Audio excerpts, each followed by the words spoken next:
कि मैं यद्यपि विज्ञान वर्ग से पढ़ा हुआ हूँ और फिर मैंने संन्यास लिया। मैं नवभारत टाइम्स में संपादक के पद पर रहा लखनऊ में। एक अपने गुरुजी का जगतगुरु शंकराचार्य जी का मैं इंटरव्यू ले रहा था और उनका इंटरव्यू लेते हुए मुझे वैराग्य हो गया। मैंने उन्हीं के सामने कोट पैंट टाई उतार करके मैं एक महात्मा बन गया। नमस्कार दोस्तों, जनता की आवाज़ में आप सभी का स्वागत है। मैं कन्हैया शर्मा। जैसे कि आप सबको पता है, हरिद्वार के कुंभ के बाद एक विशेष सीरीज शुरू की थी साधु संतों के साथ। जी हाँ, जैसे कि आज के टाइम में बहुत दुर्लभ हो गया, हर कोई व्यक्ति साधु संतों का दर्शन नहीं कर पाता है या उनका आशीर्वाद नहीं मिल पाता, क्यों हालांकि आज के टाइम साधु संत भी बहुत मुश्किल से दर्शन होते हैं। लेकिन मेरी इस सीरीज़ के माध्यम से मैंने कहा था कि आपको साधु संतों का आशीर्वाद दिलाऊंगा और आपकी समस्या, जैसे कोई भी समस्या होगा, उनके निवारण के बारे में भी हम जानकारी कोशिश करेंगे। क्यों गृहस्थी जीवन में ऐसी समस्या होती रहती है, लेकिन साधु संत जो मार्ग बताता है, अगर उस मार्ग पर हम चलते हैं तो हमारी समस्या का निवारण 100% हो जाता है मानव विश्वास के साथ। बाबा जी, गुरु जी, पहले तो मेरी तरफ से, मेरे देखने वाले सभी दर्शकों की तरफ से और आपको गुरु धारण किया उन सभी की तरफ से आपके चरणों में दंडवत कोटि कोटि प्रणाम। ओम शंकरम शंकराचार्यम केशवम बादरायणी सूत्रभाष्य कृतो वंदे भगवंता पुनः पुनः। बहुत बहुत आशीर्वाद। और उत्तराखंड की इस पावन धरा पर माँ अलकनंदा के तट पर भगवान कोटेश्वर महादेव के चरणों में प्रणाम करते हुए मैं आप सभी भक्तों के, आपके इस चैनल की भी बहुत बहुत भूरी भूरी प्रशंसा भी करता हूं और आशीर्वाद स्वरूप में भगवान कोटेश्वर महादेव से चाहता हूं कि आपकी ये आवाज़ जनता की आवाज़ बने, पूरे राष्ट्र की आवाज़ बने और हमारे हिंदू राष्ट्र की आवाज़ बने। बहुत बहुत धन्यवाद। बाबा जी, आपका शुभ नाम? मैं नृसिंह पीठाधीश्वर स्वामी रसिक महाराज, हमारा जगतगुरु शंकराचार्य ब्रह्मलीन स्वामी ज्योतिष पीठाधीश्वर माधवाश्रम जी महाराज हमारे गुरु, उन्हीं के द्वारा मैंने इसी स्थान पर गुरु दीक्षा ली थी और वर्तमान में चंडीगढ़, दिल्ली, मुंबई और बेंगलोर में हमारी सनातन धर्म की शाखाएं, आश्रम और विद्यालय कार्य कर रहे हैं। और हरिद्वार और ऋषिकेश के बीच में नृसिंह वाटिका आश्रम के नाम से अभी अभी कुंभ के समय हमने एक नई शाखा खोली है। आप सभी वहाँ भी पधारें और बहुत बहुत धन्यवाद। बाबा जी, एक चीज़ आपने जैसे गुरु का बात किया और आपके गुरु को पूरा विश्व नहीं, पूरा सृष्टि नहीं जानती है, लेकिन मैं एक चीज़ जानना चाहता हूँ कि एक ये भी मन में आता है कि गुरु और सदगुरु में क्या फ़र्क है। मुझे लगा कि इसका हल आपसे मिलने की संभावना लगी, तो मैं ये जानना चाहता हूँ और मेरे दर्शक भी जानना चाहेंगे, गुरु और सदगुरु में क्या फ़र्क है। बड़ा अच्छा प्रश्न आपने वर्तमान परिस्थितियों में किया है। आज हमारे भारत का ये धर्म का पुनर्जागरण काल चल रहा है। विषय ये है कि गुरु और सदगुरु क्या है। गुरु का तो सीधा सा अर्थ होता है कि जो अंधकार से प्रकाश की ओर ले जाए, वो गुरु है। और सदगुरु का मतलब है कि जो हमें सदमार्ग दिखाए। अब सदगुरु और गुरु में अंतर क्या? भगवान दत्तात्रेय ने 24 गुरु बनाए। उन 24 गुरुओं में उन्होंने एक गुरु मधुमक्खी को भी बनाया, सर्प को भी गुरु बनाया और उनके लिए सदगुरु शब्द का प्रयोग किया कि वो हमें सदमार्ग पर लगा रहे हैं। जिनके द्वारा हमें अच्छी शिक्षा मिले वो सदगुरु, और जिनसे हमें मोक्ष का मार्ग मिले वो गुरु। ये अंतर है। जिंदगी में मैंने जैसे कहा है कि मैंने सभी को कहता हूँ गुरु का बड़ा महत्व होता है, तो मैं ये भी जानना चाहता हूँ सभी को पता चले गुरु का कितना महत्व है। अगर गुरु के बगैर कोई ज़िंदगी बिता रहा है अपनी या अपना कार्य कर रहा है, जीवन जी रहा है, तो उनको क्या प्रभाव, जो पूजा पाठ करता है उसका फल मिलता है या नहीं मिलता है? गुरु अनिवार्य है, क्या है? बिल्कुल सही कहा आपने। मुझे भी ऐसा लगता है कि मैं यद्यपि विज्ञान वर्ग से पढ़ा हुआ हूँ और फिर मैंने संन्यास लिया। मैं नवभारत टाइम्स में संपादक के पद पर रहा लखनऊ में। एक अपने गुरुजी का जगतगुरु शंकराचार्य जी का मैं इंटरव्यू ले रहा था और उनका इंटरव्यू लेते हुए मुझे वैराग्य हो गया। मैंने उन्हीं के सामने कोट पैंट टाई उतार करके मैं एक महात्मा बन गया। यहाँ आकर के जब मैंने देखा तो इस मार्ग में कठिनाइयाँ भी बहुत थी। यहाँ नाना भांति के लोग जटिल मुंडे कुंचित के साकासाय अंबर बहु कृत वेशा, ये तुलसी बाबा ने रामायण में भी लिखा है कि कोई जटिल मुंडी बना होगा, कोई त्रिपुंड खींचा हुआ होगा, नाना भांति के मार्ग लोगों ने पकड़े। हमारा विषय ये था कि अगर गुरु की कृपा कैसे हो, तो मैंने स्कंद पुराण में एक कथा पढ़ी जहाँ जो है संत नारद एक बार भगवान विष्णु से मुलाकात करने जाते हैं और जब नारद जी भगवान से मुलाकात करते हैं, जैसे ही नारद जी ने अपनी बात वहाँ रखी और बात रखने के बाद नारद जी वापस आने लगे मृतलोक की ओर, तो जिस जगह पर नारद जी बैठे हुए थे उस जगह की मिट्टी उठा करके देवदूत फेंकने लगे। देवर्षि नारद को ये बात बड़ी बुरी लगी। देवर्षि नारद ने भगवान चतुर्भुज नारायण से कहा कि हे प्रभु, ये क्या कारण है कि जिस जगह पर मैं बैठा उस जगह की मिट्टी भी फेंकी जा रही है? मैं तो एक महात्मा हूँ, मैं तो एक संत हूँ, मैं तो एक गुरु हूँ। तो भगवान ने कहा कि नारद, तुम सब कुछ हो, तुमने वस्त्र भी धारण कर लिया, तिलक चंदन भी लगा लिया, तुमने मार्ग भी पकड़ लिया, लेकिन तुम अभी निगुरे हो, तुमने गुरु धारण नहीं किया। और जब तक तुमने गुरु धारण नहीं किया तब तक तुम्हें देवलोक में बैठने की अनुमति नहीं है। तो देवर्षि नारद ने कहा कि प्रभु आप ही मेरे गुरु बन जाओ, आप नारायण हैं, मेरे गुरु बन जाओ। भगवान ने कहा कि मैं गुरु नहीं बन सकता। और मेरी बात को अगर आप सभी लोग ध्यान से सुन रहे हों तो मुझे ऐसा लगता है कि गुरु भगवान नहीं हो सकता और भगवान गुरु नहीं हो सकता। यद्यपि संत कबीर ने कहा कि गुरु गोविंदो खड़े काके लागों पाए, बलिहारी गुरु आपने गोविंद दियो बताए, कि हे गुरु जी आपने गोविंद का दर्शन हमको कराया। और मेरी व्यासपीठ इस चीज़ का भी बड़ा विरोध करती है कि जो लोग भगवान के साथ गुरु को पूछते हैं, गुरु का स्थान अलग है, भगवान का स्थान अलग है। गुरु भगवान को पाने का माध्यम है, गुरु भगवान को पाने का साधन है, साध्य नहीं। साध्य तो परमात्मा है। और वर्तमान समय में जो हमारे धर्म में विकृति आई वो इसीलिए आई कि साधु संतों ने स्वयं की पूजा कराना शुरू कर दिया और देवताओं की पूजा कराना बंद कर दिया। उसका कारण क्या हुआ? आज कोरोना जैसी महामारी हमारे पूरे भारतवर्ष में फैली हुई है, क्योंकि हमने भगवान के चरण छोड़ करके संतों के चरण पकड़े। ये अच्छी बात है, लेकिन संतों के माध्यम से हमें भगवान के चरण पकड़ने चाहिए, और ये हमारी सबसे बड़ी विकृति रही। देवर्षि नारद को भगवान ने कहा कि मैं गुरु नहीं बन सकता। तो देवर्षि नारद ने कहा प्रभु फिर?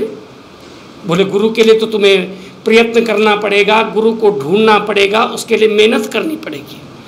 देवर्षि नारद वहाँ से चले और आकर के मृतलोक में जैसे ही पहुँचे, शाम के समय देवर्षि नारद ने संकल्प लिया कि कल सुबह जो व्यक्ति है मुझे प्रातःकाल में मिलेगा मैं उसको गुरु धारण कर दूंगा। देवर्षि नारद काशी के घाट पर सुबह स्नान करने के लिए 4 बजे निकल रहे थे। इतने में नीचे से एक व्यक्ति हाथों में जिसमें मछली पकड़ी हुई जाल में वो लेकर के आ रहा, मछुआरा आ रहा। अब देवर्षि नारद ने संकल्प किया था कि कल प्रातःकाल में जो पहले मिलेगा उसको मैं गुरु बनाऊंगा। देवर्षि नारद ने एकदम चरण पकड़ ले, बोले गुरु जी महाराज की जय, गुरु जी महाराज की जय, गुरु जी। उस मछुआरे ने कहा कि मैं गुरु नहीं हूँ, मैं तो एक मछुआरा हूँ। देवर्षि नारद ने कहा मेरा संकल्प था जो पहले मिलेगा उसको गुरु बनाऊंगा। देवर्षि नारद ने गुरु धारण कर लिया। अब देवर्षि नारद गुरु धारण करने के बाद वैकुंठ लोक में गए, भगवान नारायण के पास गए, और जैसे ही देवर्षि नारद वहाँ बैठे भगवान ने कहा तुमने गुरु धारण कर लिया? देवर्षि नारद ने कहा हाँ। देवर्षि नारद ने कहा प्रभु मैंने गुरु तो धारण कर लिया, लेकिन वो मछुआरा है। उसमें लेकिन शब्द लगा लिया, शंका उत्पन्न कर दी। भगवान ने कहा अब तुम्हें नरक जाना पड़ेगा। बोले क्यों? बोले तुमने पहले तो गुरु बनाया नहीं था, और जब गुरु बनाया तो उसमें भी तुम्हें शंका हो रही है, इसलिए अब तुम्हें नरक जाना पड़ेगा। तो देवर्षि नारद बोले प्रभु ठीक है मैं नरक चला जाऊंगा, मुझे थोड़ा सा समय दीजिएगा। भगवान बोले क्या? देवर्षि नारद ने एक कलम उठाई और लकड़ी की कलम उठा करके स्वर्ग की धरा पर एक भगवान से कहा कि हे प्रभु मुझे एक बार नरक का नक्शा बना करके बता दीजिए कि नरक होता कैसा है।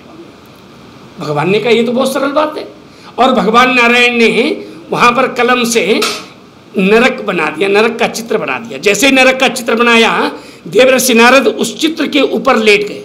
देवर्षि नारद बोले प्रभु ये 14 भुवन लोक भी आपने बनाई, वो नरक भी आपने बनाया, ये नरक भी आपने बनाया, मुझे तो नरक हो गया। भगवान बोले नारद ये विद्या तेरे पास कहाँ से आई, ये बुद्धि तेरे पास कहाँ से आई? देवर्षि नारद ने कहा प्रभु ये बुद्धि मुझे मेरे गुरुदेव ने दी, वो जो मछुआरा गुरु बनाया था उन्होंने ये सद्बुद्धि दे दी।